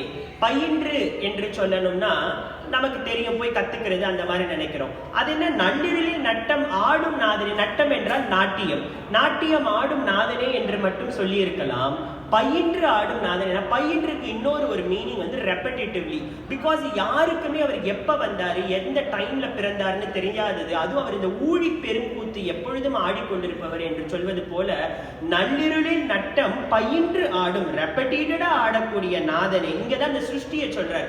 அப்படி இந்த ஊழி பெருக்கூத்து ஆடும் பொழுது சில இழப்புகள் வரும். ஒண்ணு, அந்த மாதிரியாவது இந்த சைக்கிள்ல இருந்து எங்களை பிரேக் பண்ணிடு அப்படின்னு சொல்றதுக்கு, நள்ளிருளில் நட்டம் பயின்றாடும் நாதனே, தில்லையில் கூத்தனே, தென்பாண்டி நாட்டனே. நம்ம சொல்றோம் இல்லையா, நம்ம வந்து இறைவனை பற்றி சொல்லும் போது தென்னாட்டுடைய சிவனையும் சொல்வது போல அவரும் சொல்கிறார். தென்னகத்தில் பாண்டி, அதாவது மதுரை நகரத்து, அவர் தானே ஒரு தடவை ராஜாவா இருந்திருக்காரு. சோ அதனால தில்லையும் கூத்தனா இருக்க, தென்பாண்டியில நாட்டனாக அதாவது ராஜாவும் இருந்திருக்க, அல்லல் பிறவி ஓ என்று அறுப்பானே. அதனால இங்க நான் சொன்னேன் இல்லையா, 61வது அடியில இருந்து அவர் வந்து பிரேயர் வைக்கிறாரு. இவருடைய பிரேயரே ஒண்ணுதான், இந்த பிறவி இல்லை என்று இருக்க வேண்டும். அப்படி இருக்கக்கூடிய இந்த பிறவி இல்லாமல் போகும் பொழுது சொல்வதற்கு அரியவனை சொல்லி உன்னுடைய திருவடி கீழேயே நான். நீங்க நிறைய வந்து இந்த சிவ ஆகமத்துல பார்க்கும் பொழுது மாணிக்க வாசகர் அவருடைய காலடிகளிலே தான் இருக்கிறார் அப்படின்ற ஒரு பிலீஃப் இருக்கு. அதே மாதிரி நடராஜரை வைக்கும் பொழுது மாணிக்க வாசகரையும் அவருடைய சேர்த்து வைப்பதும் ஒரு வழக்கமாக பல திருக்கோவில்களில் இருக்கிறது. அப்படி அவருடைய திருவடி கீழே இருந்து சொல்லிய பாட்டின் பொருள் உணர்ந்து சொல்லுவார். இதுக்கு அடுத்த 2 வரி உங்களுக்கு தெரியும். Almost I'm near to the conclusion. ஆனா I will take some time to say something. சொல்லிய பாட்டின் பொருள் உணர்ந்து சொல்லுவார். அப்ப இவ்வளவு நேரம் நம்ம இந்த கத்துக்கிட்ட இவ்வளவு லைன்ஸ் இந்த தான் சொல்றாரா? இப்படி யாரா இப்ப என்னுடைய இந்த வயது அவருக்கு அந்த இறைவனை பற்றி படித்தவர்களுடைய அனுபவத்துக்கு நேர் நிகராக கூட இல்லை என்றாலும் ஏதோ ஒரு தைரியத்தில் இங்கு வந்து இதை பேச முடிகிறது என்றால் நான் அத்தனை பொருளையும் கத்துக்கொண்டு இன்று உங்களுக்கு நான் கற்றுக்கொண்டிருக்கிறேன். நிச்சயமாக கிடையாது. இந்த கடைசி வரியில் இருக்கக்கூடிய சொல்லிய பாட்டின் பொருள், அந்த பொருளைத்தான் நான் சொல்லிட்டு இருந்தேன், நான் கிடையாது. அப்ப என்ன அந்த வார்த்தைக்கான அர்த்தம்? Let's get back to the story of Manikkavasagar. அவர் இப்படி எல்லாத்தையும் பண்ணிட்டு அந்த சிவஞான போதம்லாம் அடைஞ்சிட்டு மாணிக்க வாசகர் ஒரு தடவை என்ன செய்யறாரு, எல்லாருக்கும் தேவையான அந்த தில்லைக்கு வந்து வருகிறார். தில்லைக்கு வந்த பிறகு அவர் வந்து இது போல உட்கார்ந்து கொண்டு எல்லாரையும் அழைத்து திருவாசகத்தை வந்து அவர் பிரசங்கம் செய்து கொண்டே இருக்கிறார். அப்ப வந்து ஒரு வயதானவரும் அந்த வயதானவருடைய மனைவியும் வந்து எல்லா பிரசங்கத்துக்கும் வராங்க. ஆனா அவங்களை யாருமே அந்த ஊர்க்காரங்க வந்து பார்த்தது இல்லை. அப்ப ஒரு தடவை கேட்கிறாங்க, ஐயா உங்களை நாங்க பார்த்ததே இல்லையே, வயதானவரா இங்க வந்து இந்த பிரசங்கத்தை கேட்கிறீங்களே, யாரு அப்படின்னு கேட்கும் பொழுது நான் திருவாரூர்காரன் அந்த தாத்தா வந்து ரொம்ப பதட்டமா சொல்றாரு. சரின்னு சொல்லி இவங்களும் விட்டுடுறாங்க. ஒரு நாள் அந்த வயதான தம்பதியினரை காணவில்லை. திருவாசக கூட்டம் நடக்கிறது. மறுநாள் காலை கோயில் போய் திறக்கிறார்கள். அதற்கு வந்து முன்னாடி என்ன நடக்குதுன்னா, இந்த தாத்தா வரும்போதெல்லாம், அந்த வயதானவர் வரும்போதெல்லாம் ஒரு ஓலைச்சுவடியை வச்சுக்கிட்டு திருவாசகத்தை இவர் சொல்ல அவர் வந்து குறிப்பு எடுத்துக்கிட்டே இருப்பார். இவர் காணாம போன நாளுக்கு மறுநாள் போய் கோவிலுடைய கருவறையை திறக்கும் பொழுது பார்க்கிறார்கள், அந்த வயதானவர் எழுதிய அத்தனை ஓலைச்சுவடிகளும் தில்லையின் கூத்தனுடைய கால்களில் இருக்கிறது. இவங்களுக்கெல்லாம் ஒரே பயம். இந்த தாத்தா ஏதோ ஒரு விஷம வேலை செஞ்சிருக்காரு, நம்ம நைட்டு இவர் காணும் நினைச்சிட்டு இருந்தோம்ல, கதவை உடைச்சு கருவறைக்குள்ள போய் உட்காந்து ஏதோ வந்து இந்த ஓலைச்சுவடியெல்லாம் எழுதிட்டு இருந்திருக்காரு போல இருக்குன்னு. சரி, என்னத்தான் எழுதியிருக்காருன்னு பார்த்து கடைசி ஓலைக்கு அவர்கள் வரும் பொழுதுதான் காண்கிறார்கள், மணிவாசகன் சொல்ல சிற்றம்பலத்தான் எழுதியதுன்னு எழுதி சைன் போட்டிருக்காரு. இப்ப நம்ம எல்லாரும் சொல்ற இந்த திருச்சிற்றம்பலம் நம்ம முடிக்கிறோம் இல்லையா, அது எதற்காகனா இறைவனே ரொம்ப மனமுகந்து எழுதிய அந்த திருவாசகத்தினுடைய முடிவை மணிவாசகன் சொல்ல இந்த சிற்றம்பலத்தான் எழுதியதுன்னு எழுதினால் நமக்கெல்லாம் ஒரு ஆசை, அதாவது நம்ம இந்த திருச்சிற்றம்பலம்னே நம்மளுடைய அந்த இறை விஷயங்களை எல்லாம் முடிக்கிறோம். அப்போதான் அவங்க தெரிஞ்சுக்கிறாங்க அந்த வயதான கணவன் மனைவி அந்த ஆடல் வல்லானம் சிவகாம சுந்தரியும் தான் தவிர வேற யாரும் இல்லை. இதுக்கு இன்னொரு இன்ட்ரெஸ்டிங் நீங்க ஒரு ட்ரிவியா பாத்தீங்கன்னா, சம்பந்தருக்கு வந்து ரொம்ப குழந்தையா இருந்ததுனால யாழ்ப்பாணத்து நாயனார்னு ஒருத்தர் கூடயே போய் சம்பந்தர் பாடிய பாடல்கள் எல்லாம் உடனே குறிப்பெடுத்து நோட்டேட் பண்ணிட்டே இருந்திருக்காரு. ஆனா மணிவாசகர், மாணிக்க வாசகர், திருவாதூர், தென்னகத்து பிரம்மராயர் என்றெல்லாம் அழைக்கப்படும் மாணிக்க வாசகருக்கு நோட்டேட் பண்றதுக்கு ஒரு ஆளே கிடையாது. இதுக்காக தான் வந்து இறைவனே வந்து அதை எல்லாம் எழுதி சிற்றம்பலத்தான் என்று கையெழுத்திட்டு அந்த கருவறைக்குள் அதை வைத்திருக்கிறார். சரி, இதெல்லாம் முடிஞ்சிச்சு. அதுக்கப்புறம் இவங்க எடுத்துக்கிட்டு ஓடி வராங்க. யார்கிட்ட ஓடி வராங்க? மாணிக்க வாசகர் கிட்ட. ஐயா, இந்த அளவிற்கு நீங்கள் எழுதி இருக்கிறீர்கள், இறைவனே வந்து உங்களுக்கு வந்து நோட்டேட் பண்ணியிருக்காருன்னா நீங்க இது போல உட்கார்ந்து சத்சங்கம் செய்யாதீர்கள், அதுல இருக்க வார்த்தைக்கான அர்த்தம் எல்லாம் சொல்லுங்கள், எங்களுக்கு இன்னும் புரிஞ்சுக்கணும்னு சொல்றாங்க. ஓ அப்படியா, உங்களுக்கு இதெல்லாம் இன்னும் கொஞ்சம் தெரிஞ்சுக்கணுமா அப்படின்னு சொல்லிட்டு மாணிக்க வாசகர் அவர்கள் எல்லாம் இது போல மண்டபத்திலிருந்து கருவறைக்கு அந்த அத்தனை கூட்டத்தையும் அழைச்சு கொண்டு போறாரு. அப்ப நீங்க தில்லையில பார்த்திருக்கலாம், பஞ்சாட்சர படிக்கு பிறகுதான் கருவறை இருக்கும். அந்த களிற்று படின்னு சொல்லுவாங்க. 2 பக்கம் வந்து அந்த யானை இருக்கும். நமச்சிவாய என்பதை குறிப்பது போல இருக்கக்கூடிய அந்த கடைசி 5 படிகளுக்கு முன்பு நின்று கொண்டு தன் சுட்டு விரலால் அந்த தில்லை அம்பலத்தினை கை நீட்டி காண்பித்து சொல்கிறார், நீங்கள் கேட்ட அந்த பாடலின் பொருள், கருப்பொருள், இந்த முழு பொருள் இவர்தான் என்ற அந்த பொருள் என்ற வார்த்தைக்கு இதுதான் அர்த்தமே தவிர I am not telling about you need to know the meaning of Thiruvasagam. இந்த பொருளை நினைத்துக் கொள்ளுங்கள் போதும் என்று சொல்கிறார். இந்த ஒரு வார்த்தையை உங்களுக்கு நான் நிச்சயமாக சொல்ல வேண்டும் என்றுதான் இந்த கடமை எடுத்துக்கொண்டேன். திருவாசகத்தை படிக்கும் போதெல்லாம் நமக்கு எத்தனையோ சங்கடங்கள் வருவது போல் இருந்தாலும் மறந்து விடுங்கள். இப்பொழுது நாம் கடைசி 30 மணித்துளிகளில் பேசியதெல்லாம் மறந்து போனாலும் நிச்சயமாக சலனப்படாதீர்கள். பொருள், அந்த கருப்பொருளான அந்த இறைவனை பார்த்துக் கொள்ளுங்கள். ஏன் அந்த ஒரு கை அவர் சுட்டி நீட்டினார் தெரியுமா? அந்த நேரத்துல இறைவன் தன் கையை நீட்டி அதற்கு பிறகு அந்த மாணிக்க வாசகரை ஸ்தூல உடம்பில் பார்த்ததாக யாருமே எந்த வரலாற்று நிகழ்வும் இல்லை. அப்பொழுதுதான் ஆனி மகம் என்ற அந்த நாளில் அவர் வீடு பேர் அடைகிறார். அந்த பொருள் இவர்தான் காண்பித்த அந்த நாளில் தான் அவர் அடைகிறார். ஆதலால் இன்னொரு விஷயத்தை நீங்க நிச்சயமா தெரிஞ்சுக்கணும். இந்த வைணவ சம்பிரதாயத்துல ஒருத்தர் விஷ்ணு சகஸ்ர நாமத்தை வந்து அந்த ஸ்ரீரங்கத்துல வந்து சொல்லிக்கிட்டே இருந்திருக்கிறாரு. அப்ப அவர் சொல்லிக்கிட்டே இருந்திருக்கும் பொழுது எப்ப பார்த்தாலும் தப்பா சொல்லுவாரு. சைத்தன்யர் வராருன்னு சொல்லிட்டு அவரை வந்து வெளியில உட்கார்ந்து படிக்க சொல்றாங்க. சைத்தன்யர் வந்து அவர் இருக்கிற இடத்தை தேடி போய் அவர் காலில் விழுகிறார். என்ன தப்பா படிக்கிறவரை நம்ம ஒதுக்கி வச்சோம், சைத்தன்யரை பார்க்க வேண்டாம்னு அவர் காலில் வந்து விழுகிறாங்களே அப்படின்னு பார்க்கும் பொழுதுதான் அந்த அவர் சைத்தன்யர் சொல்றாரு, இவங்க எல்லாருக்கும் சொல்லுங்க ஐயா, நீங்க ஏன் தப்பா படிக்கிறீங்கன்னு. அவருக்கு அந்த வயதானவர் சொல்றார், விஷ்ணு சஹஸ்ரநாமத்தோட முதல் ஸ்லோகம் படிக்கும் போது எனக்கு போர்க்களம் தெரியும், 2வது ஸ்லோகம் படிக்கும் போது பீஷ்மர் தெரியும், 3வது ஸ்லோகம் படிக்கும் பொழுது எனக்கு அங்க கௌரவர் படை தெரியும், 4வது ஸ்லோகம் படிக்கும் போது பாண்டவருடைய படை தெரியும். இப்படி ஒவ்வொன்றாக நான் செல்லும் போது 15வது ஸ்லோகத்திலே கிருஷ்ணன் என் கண்களில் தெரிந்து விடுகிறான். அதற்கு பிறகு நீர் தான் வருகிறது, இந்த எழுத்துக்கள் எனக்கு தெரியவில்லை, அதனால் தான் தவறாக படிக்கிறேன் என்று சொன்னாராம். அதுபோல இந்த வார்த்தைகளுக்குள் நம்முடைய மனத்தை செலுத்தாமல் வார்த்தை எதற்காக யாருக்காக எழுதப்பட்டிருக்கிறது என்ற அந்த பொருளை உணர்ந்து கொள்ளுங்கள். இறுதியாக ஒரே ஒரு விஷயத்தை சொல்ல வேண்டும். அதோ அன்று கையை நீட்டிய பிறகு மாணிக்க வாசகரை ஆட்கொண்டார். அப்ப நானும் இதெல்லாம் செஞ்சுட்டு போய் கையை நீட்டி பொருள் நீங்க தான் நீட்டினா எடுத்துக்குவாரான்னு கேட்கலாம். முத்து தாண்டவர், சீர்காழி மூவர்களில் ஒருவரான முத்து தாண்டவர் ஒவ்வொரு நாளும் ஒவ்வொரு வார்த்தை அவர் காதுல எடுத்து கொடுக்கும் பொழுதுதான் வந்து அவர் வந்து எடுத்துக்கொள்வார்னு சொல்லுவோம். அந்த முத்து தாண்டவர் வந்து எழுதக்கூடிய அப்படிப்பட்ட அந்த சீர்காழி மூவர்கள் ஒருவருமே இதே மாதிரி ஒரு ஆணி பூசத்துல ஒரு நாள் அவரும் போய் இந்த கள்ள புலப்புறம்பை கட்டழிக்க வல்லானி என்பது போல் ஒரு பாடலை பாடும்போது அதற்கு பிறகு அவரையும் பார்த்ததாக யாருக்குமே எந்த விதமான ஒரு ஆதாரம் இல்லை. ஆதலால் பல வருடங்கள் கழித்து முத்து தாண்டவருக்கு கூட இதையெல்லாம் செய்ய முடிகிறது என்றால் இந்த பாடலின் பொருளான இறைவனை நினைந்து கொண்டால் இது நிச்சயமாக நடக்கும் என்று நீங்களும் நினைத்துக் கொள்வீர்கள் என்று நல்லதொரு நவராத்திரி திருநாளில் இந்த அரியதொரு வாய்ப்பை வழங்கிய கோவில் நிர்வாகத்திற்கும் அமர்ந்து இங்கு என்னுடன் சேர்ந்து இறையில் சிந்தனையில் ஆழ்ந்து கொண்ட உங்கள் அனைவருக்கும் மீண்டும் ஒரு முறை நன்றி சொல்லி, தென்னாட்டுடைய சிவனே போற்றி, என் நாட்டவர்க்கும் இறைவா போற்றி என்று இறைவனை வணங்கி விடைபெறுகிறேன். நன்றி, வணக்கம்.